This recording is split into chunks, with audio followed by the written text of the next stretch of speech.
Hello, my friends. Thank you for joining me today. We're talking to Mr. Jared Trueheart, also known as Legends of Men on Twitter. What are some of the other things that? Oh, your blog is Legends of Men as well. Help me introduce you. Thanks, George. Jared Trueheart. I'm an Army veteran. I've had Legends of Men for about 3 years now, more like 2 years and 8 months, and published something like nearly 300 articles there. A lot of them are really deep. I try to get every post over 1,000 words, and a lot of them are connected. So try to have some deep stuff on there, good reading stuff that'll make you think. If you like to read your content rather, or maybe in addition to watching it or listening to it, then I think Legends of Men is for you. Yeah, I discovered you, I think, maybe a year and a half ago, something like that. And then we had a phone call and hit it off. And I love your content. I think it's incredible. Everybody needs to read it, male and female, especially male. I think it's a great little hack if women want to know the male mind. And I think it's written from a point of authenticity and truth. And it's sometimes uncomfortable for everybody, but it's worth reading, and I love it. I think it should be part of everyone's reading list. Well, thanks. I remember that phone call about a year and a half ago, and you educated me about the Manosphere, the Red Pill, what happens behind the scenes.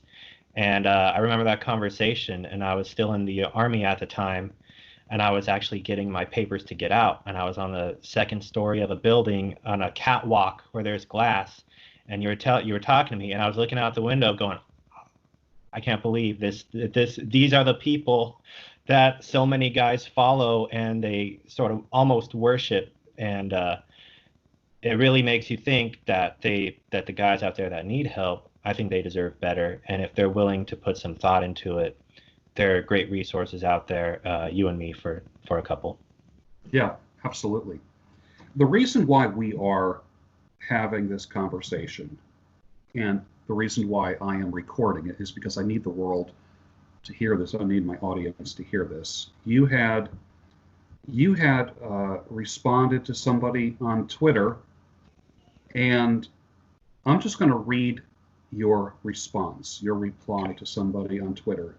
You said, if you're a man, step number one is to make enough money to support a family.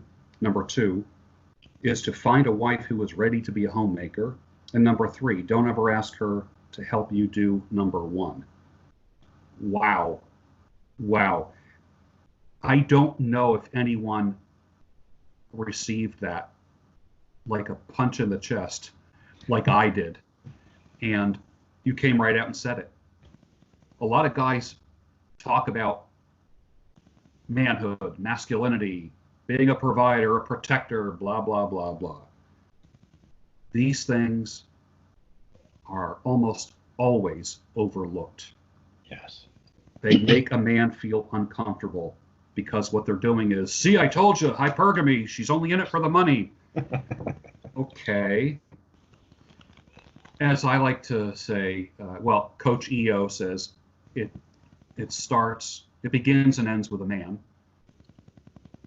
AMS said to me the other day, he said, stop blaming women, blame yourself. So there's this new wave, a new generation of men, of content creators that are saying, you know what, your problems are mostly your fault. You didn't get blindsided like you would like others to believe. You invited a lot of your trouble into your life. But if you want to move forward, you have to create a new scenario. And what you said on Twitter here is that new scenario. Number one is make enough money to support a family. Let's talk about that.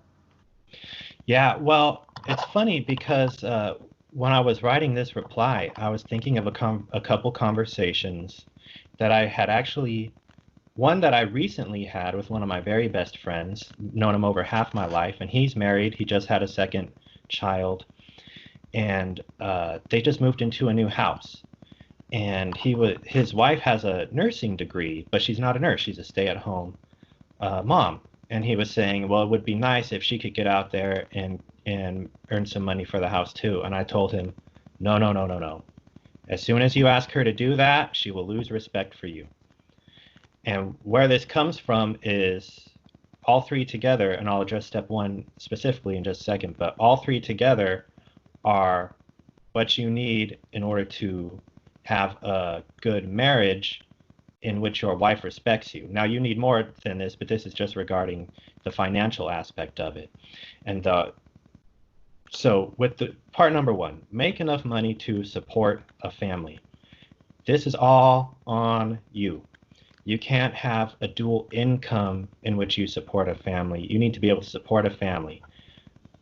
The hard part that guys get to here is that they think supporting a family means having a lot of money to spend, especially if their wife or wife-to-be likes to spend money. And this is the hard part that men don't want to do. They don't want to lead their wives. They don't want to tell their wives to cut back on their spending. They don't want to tell their wives spending habits. They don't want to tell their wives a budget. They don't want to do these things. So they think that they have to constantly, that they need so much more money than they actually do. And then this is another hard part, which is that a lot of guys are caught in this consumer materialist mind frame where they don't realize that things, spending money, that will not make you content. That will not make your wife content, your children content. All the material stuff is like, once you have the bare basics, everything else is icing on the cake. It's not the cake. And so make enough money to support a family is a way of saying you need to fully understand that you actually don't need as much as you think. You need to be able to tell your wife or wife-to-be, you need to lead her so that she understands that she doesn't need as much as she thinks. And then your job as a man is to earn that money. Mm-hmm. I like that. This is where men need mentors. You're not going to get advice or mentoring from your wife on this issue. No. She should not play that role. No, wives, girlfriends, fiancés, however you want to say it, they cannot, because it is a feminine flaw. And men have their own flaws too, but this is a feminine flaw, which is that they advocate for the things that destroy their relationship. So they think that more money, more things will make them more happy. It won't make you more happy. Not even close. It will just, it will put you on a path that will never lead you to happiness. And the farther you go along that path, the harder it is to correct it. And so you cannot ask a woman to lead you, because that's the path she'll lead you on. Now, men fall down this path too, and like you said, that's why they need mentors, and especially they need to learn the correct path so that they can lead their families on it. Number 2, find a wife who's ready to be a homemaker. Yeah, easier said than done, right? Yeah, it sure is. Yeah, I wrote an article a couple years ago about why men can't find that good woman, and it's because they're not looking for a homemaker. They're looking for a supermodel that they could come home to, and she's in the French-made lingerie outfit, and she's ready to, rub his feet from him being a digital nomad entrepreneur, or this is what men think having a wife is supposed to be. Oops. This is what men think having a wife is supposed to be. It's not supposed to be that. You need to find a woman, not a career woman, not a woman who wants kids 5-10 years down the line. You need to find a homemaker and make that home right now. Mm. And even if there's two additional points to that I'll make.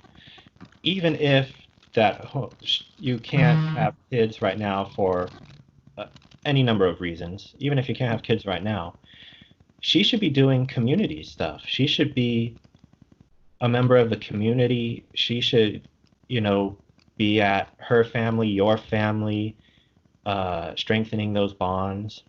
She should be doing everything in the home that you could possibly have to do if she wasn't there. And one thing a lot of men take for granted is that women women in the home, they do a lot of the mundane work that is so important so that you can lead the family forward. And they're very foundational in a family that way. You know, you have to lead, but they enable you to lead with what they do in the home. So that's the first part about being a homemaker. And I'll say the second part as a story, I got to tell a short story of another very good friend of mine. This was his first wife. And he got divorced. It was him. He is a dude. He's jacked. He's won physique competitions. You know, he walks around 220, all muscle. When we were in high school together, he was 140 pounds. He bulks up. He walks around 220 now, all muscle. So he had a wife. He goes to church every Sunday. He met his wife at church. They went to church together. They went to Bible study together. They proposed. He proposed to her at church in front of the congregation. It was all very beautiful.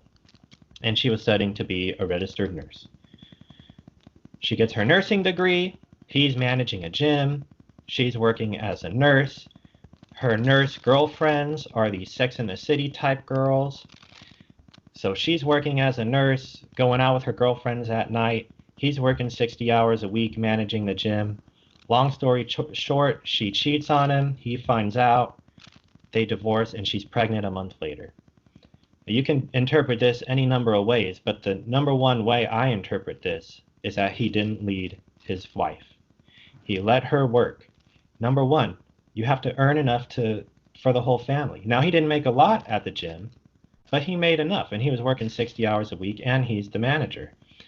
If you can't make enough at that point, bro, you gotta do something else. You gotta figure something out. But if that's what you're doing and it's still not enough, then either make it enough or get a better job. So that's point number one. But point number two was that he was asking his wife to earn money. She didn't earn money. She shouldn't have earned money. She was a good church-going girl, corrupted by work, by the Sex and the City girlfriends, by the nurse lifestyle, however you want to say it. And of course, he didn't have any kids, not with her. So what was he really, why, my question is, why did he really even have a wife? And of course, I'm asking a rhetorical question about him, but if you're in the audience and this sounds like you need to ask yourself, why would you have a wife if she's going to make money and you're definitely not going to have kids? This is a setup for heartbreak. You need to have the kids already. You need to have your wife be a homemaker already. You need to lead from the front. You can't lead from the back or from the middle. And so that's what I was thinking of when I wrote point number 2 on that. Mm-hmm. Makes a lot of sense, as I know a lot of guys whose wives work outside the home.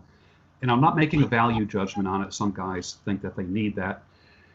And then there's a lot of guys who think that they can, okay, I'll do the cooking, I'll do the shopping. She's working outside the home. I'll be a stay-at-home dad. And I never want to be a prophet of doom when I encounter cases like that. I never want to be that.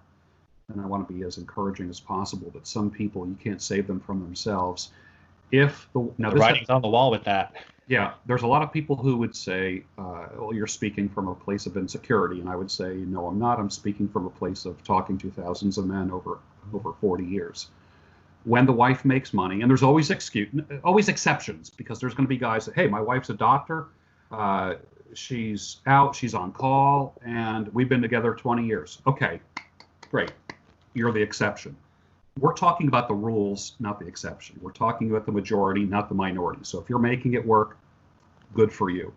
But that's not the case that I want men now looking at and determining their lifestyle from. Mm-hmm. I want them to look at the majority of men who do this. When the wife is out of the house making more money than the man, or it's a double income lifestyle. In other words, they can't afford the house unless two people are working. Yeah. To me, that's a recipe for trouble, I think. And I don't want to be a prick about it, but there's guys I know that I just want to pull aside and say, dude, she needs to be working part-time at the most. At the most. You need to be the man of the house. Her income needs to be the supplemental income, vacation income, travel income, that kind of thing. But rainy day income. Exactly. Exactly. And you need to get out there and make it happen. Well, And what happens when these guys let their wives work, or if it's a dual income home where they can't live with on just one, or if the wife is making more money than the husband, what you have is that she ends up losing respect for the man. As a wife, she ends up losing respect for the husband because it's to that point where she's thinking, why do I need you? And it's a good question. Why would she need you? And if I were to say to the woman, I'd say, look, why is this career more important to your family, at least right now? But when I talk to the man, I say, why are you married if you don't want your wife to be a wife? If you don't, a wife is a role, just like a husband is a role, and the husband is the leader. And you can't lead if your wife doesn't respect you. And any time that a woman comes home and she sees her husband doing the dishes as his contribution instead of going outside of the house where the danger is, where the uncertainty is, in order to make the money, she's going to lose respect for him. Did you see the Dutch documentary that they filmed at the 21 convention last year? I did. There was a journalist talking in the documentary, and she said they asked her if your husband worked all day and he did the dish, or if your husband was a stay-at-home husband and he did the house chores, when you came home from work, would you find him sexually attractive? And she paused. For a long time, she paused. That silence was deafening, wasn't it? Yes, and that it was the answer. The silence was the answer. It wasn't a yes, you know. So that's what it is when a man wants his wife to make more money. She inevitably loses respect for him, and it's double bad if he pressures her to do it. But even if he just allows her to do it, the respect is lost, if not immediately, slowly over time. Yeah. It's interesting. Jennifer Molesky, who is one of my favorite new content creators, she did a video fairly recently called The Role of Women. And that's the title of the video on YouTube. But the thumbnail says, F-U-C-K, the war out of your man. And she talks about, yeah, the man going out, being in battle, coming back with the spoils, high testosterone level, and at that, when a man has conquests and wins a fight and is a victor, he comes home with high T levels.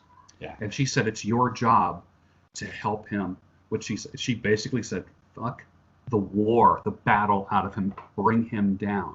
Mm-hmm. And she's the only one that can do it. Because he just came home after slaughtering wild animals or other soldiers. And I like that. In my generation, we would say to soothe or calm the savage beast. Mm-hmm. And I love how she said that. I love that. And you don't hear anyone talking about that anymore. How, she says, now you've got women going out there and killing the lions and going to war. And their T level is just as high as the man's. She says, yes. That's not going to work.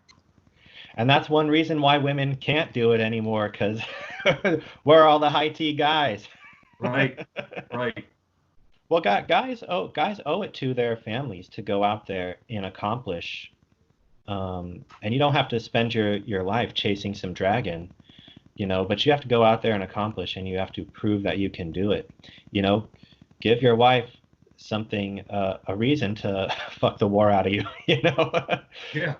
That, you can't be, and it's true on one hand, just the nature of our work now, closing a big sale or something like that. Women can do this as well as men. So men have to really prioritize having those accomplishments, give your wife something to be proud of. And then, of course, if you're a wife, reward your man. Yeah. And it can be through a nice dinner. It can be through sex. Mm-hmm. Whatever works for them, and whatever age they're at, whatever's appropriate. Do you think women get resentful if they make more than a man, if they have to step up to the plate, if they have to play the masculine role? Do you think that resentment builds in time if she's got to be the husband?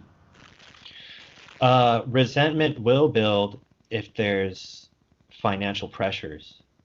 So no matter what, she'll always lose respect. She'll always lose respect, even if you have more than enough money, dual income. She'll always lose respect. If there are still financial pressures after you're both working, that's when resentment will happen, because in some way or another, she's very likely to think that, the husband should be making enough to support us entirely. And I'm working, but he still can't support us. So that resentment will very likely grow if there's pressure. If there's no financial pressure, if the household is well funded, then she'll just lose respect. And if you ever see those articles where the wife is, or some feminist article or something like that, where it's like your marriage will be better if you go sleep with some guy on the side. That's written by a woman who lost respect for the men she was with because she was still working and no man ever led her not to work. Right. Interesting. Very interesting. I've heard it said that women need to be loved, men need to be respected, and I've thought about that. I don't have a need for a woman to tell me that she loves me. I don't have that. I don't yearn for that. It doesn't touch me. It doesn't reach my feels, as they say. But I'll tell you what, if a woman says to me, I respect you, I want to go and bench press 500 pounds. I want to go and kill a lion. How many married women say to their husbands, I respect you? And how many men are wired like women and want to be told, I love you? Well, and what they really need to hear is, I respect you. Men need to rewire that software and learn how to be respected, not be lovable, but be respectable. Well, it's funny because what does it mean to be respected? And I've heard a dichotomy in the past where people can respect you because they admire you, because they have some sort of positive emotion for you. But then they could also respect you because they're afraid of you, because they're afraid of your raw power, because they're afraid of what you can do. And men in marriages, they want the positive emotions without the respect, because they think that respect is equated to fear. Like, I don't want my wife to fear me, or I don't want my kids to fear me. And look, you don't ever have to intentionally intimidate your family or your wife, and you certainly don't ever have to get violent or anything like that. But your family should know that they have a reason to be afraid of you, especially if you're the disciplinarian, especially if you need to put your foot down. When men don't put their foot down anymore. You need to put your foot down, and you need to stand firm, and don't worry about being loved. Respect is something you command, Nobody ever, very rarely will anyone ever say, hey, I respect you. But you'll know they respect you through their actions. Right. And so men think they can get the love without the respect. Well, it doesn't work that way. Love without respect is very precarious. It'll go away like that. Yeah. When people respect you, you know it. You sense it. They show it towards you. Mm-hmm. And I think men are looking for the wrong. What do they say? Looking for love in all the wrong places, as the song used to say. Mm-hmm. If men are looking for love, they're looking for the wrong thing. They need to be looking for respect, and if they're going to get respect, they need to be respectable. Yes. And I've been single for 17 years, and I've dated plenty of separated women and women who are newly divorced. And one theme is common with all of them, and that's this: they still love their husband. I love him, but I'm not in love with him. What they're saying is, I love him, but I don't respect him. Exactly. Exactly. And these women, they want a man that they can look up to, meaning that they can respect, that they, not that they can, but they have to respect, Yeah. because he won't settle for anything less, and he commands it. Not like this MGTOW, men going their own way movement. These guys are like, look, if a woman wants to respect me, great, and if she doesn't want to respect me, well, she can walk. That's not respectable at all. That's like saying, well, if somebody wants to give me $1 million, great, and if they don't want to give me $1 million, that's fine too. That doesn't work. Women will never respect that. Right. Women respect men who command respect. Mm. And this, you know, most of the time, especially in public, you can tell a man who commands respect because he cares about his appearance, he cares about his posture. If he's a man, he looks like you would think twice about getting in a fist fight with him. You know? Yeah. Women want that from their man. They don't want some angst-ridden teenager still looking for love, so they need someone to respect. And if you are asking her to earn money to support the family, that respect is on its way out. Yeah.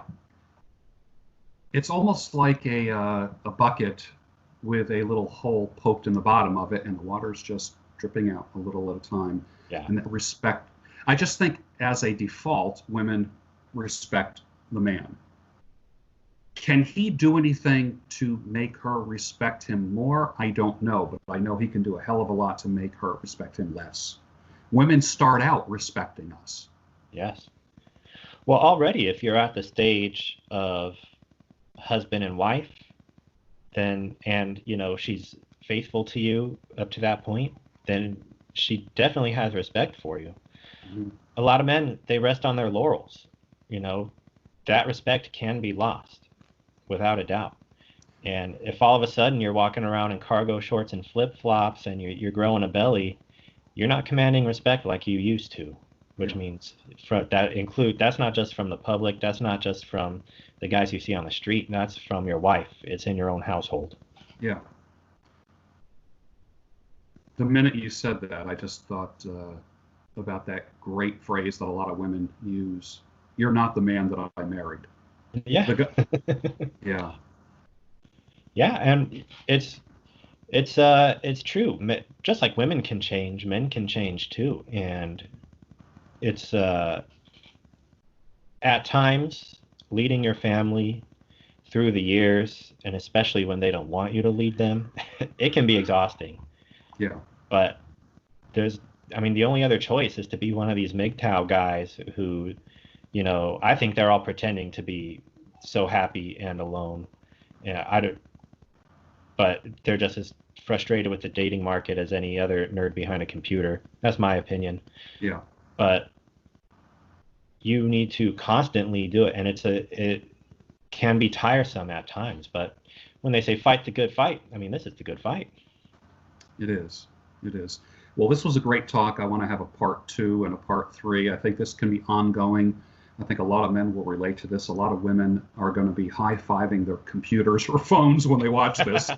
And I think we're going to get a lot of comments from a lot of people, but it resonates as being true with me. All of it does. Jared Trueheart, husband, father, author, legendsofmen.com. Am I correct? Correct. Absolutely. Great. Thank you for joining me today, sir. I appreciate it. It's been my pleasure, George. Let's do it again.